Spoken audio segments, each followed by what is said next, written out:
27 साल का एक फोटोग्राफर था। उसे वीरान जगहें, जंगल और परित्यक्त खंडहर कैमरे में कैद करना बहुत पसंद था। वो हफ्ते के आखिरी दिनों में हमेशा नई जगहें खोजने निकल जाता। एक शाम उसे पुराने नक्शे में एक जगह दिखाई दी, नयागांव झील। इस झील का कोई आधुनिक रिकॉर्ड नहीं था। गांव वाले भी इसके बारे में कुछ नहीं बोलते थे। जब रोहन ने एक बुजुर्ग से पूछा तो उनके चेहरे का रंग उड़ गया। बेटा, वहां मत जाना, उस झील से लौटकर कोई नहीं आता। रोहन हंसकर बोला, बस एक झील है, मैं तो सिर्फ तस्वीरें लेने जा रहा हूँ। पर दिल की गहराई में उसे अजीब डर महसूस हुआ। झील तक जाने वाला रास्ता घने जंगल से होकर जाता था। वहाँ न चिड़ियों की आवाज थी, न जानवरों की हलचल, बस सूखी पत्तियों की चरमराहट। शाम तक वो झील पहुँचा। झील गहरी, काली और बिल्कुल स्थिर थी, पर धुंध तैर रही थी और हवा में लोहे जैसा जिंग और सड़न की बदबू। उसने झील के किनारे टेंट लगाया और तस्वीरें खींचनी शुरू की। लेकिन जब कैमरे की स्क्रीन देखी, तस्वीरों में अजीब आकृतियां थीं, पंजे, काली छायाएं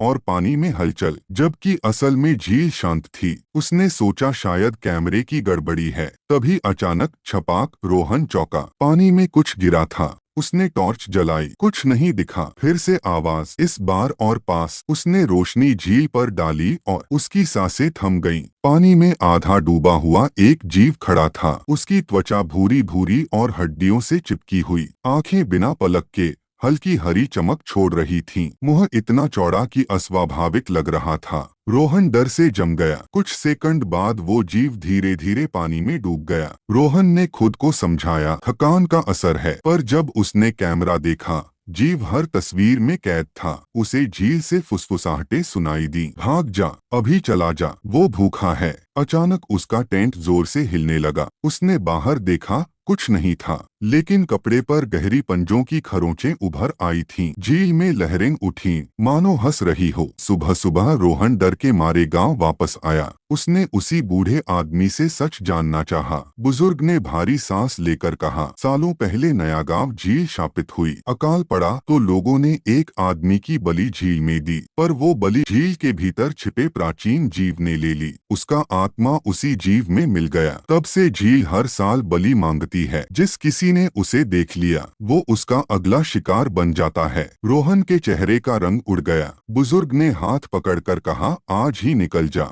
अगर आज रात रुका तो बच नहीं पाएगा। लेकिन रोहन की जिज्ञासा उस पर भारी पड़ी। उसने तय किया कि वो कैमरे में उस जीव का असली सबूत कैद करेगा। यही उसकी सबसे बड़ी भूल थी। झील पर धुंध और गहरी हो गई। रोहन ने चारों तरफ कैमरे लगा दिए, हर तरफ रोशनी कर दी। वो कांपते हाथों से कैमरा पकड़कर इंतजार करने लगा। घंटों बीत गए। अचानक झील में बुलबुले उठे, पानी तेजी से हिलने लगा। फिर झील से वो पूरा जीव बाहर निकला। इस बार उसका रूप और भी भयानक था। आधा इंसान, आधा कुछ और। हड्डियां बाहर निकली हुई, मांस सड़ा और लटक रहा था। लंबे हाथ जमीन तक पहुंच रहे थे। रोहन कांपते हाथों से तस्वीरें लेने लगा, लेकिन तभी जीव ने सीधे कैमरे में घूरा, जैसे उसकी आत्मा तक देख लिया हो। और फिर वो बिजली की रफ्तार से उसकी तरफ दौड़ा। रोहन जान बचाने के लिए भागा। टॉर्च बार बार बुझने लगी। वो जड़ों में उलझकर गिरा, मिट्टी से लथपथ हो गया। पीछे से पानी टपकते भारी कदमों की आवाज पास आती जा रही थी। वो किसी भी दिशा में भागता, लेकिन हर बार झील के पास ही पहुंच जाता। झील की आवाजें गूंजने लगीं, तू भाग नहीं सकता, अब तू हमारा है। रोहन घुटनों के बल गिर पड़ा। उसके आंसू बहने लगे। रोहन ने आखिरी कोशिश की। उसने टॉर्च सीधी जीव के चेहरे पर डाली। कुछ पल के लिए वो पीछे हट गया। रोहन ने ट्राइपॉड उठाकर उस पर वार किया, पर ट्राइपॉड टुकड़े टुकड़े हो गया। जीव ने उसका हाथ पकड़ लिया, ठंडा, चिपचिपा और असहनीय ताकत से भरा।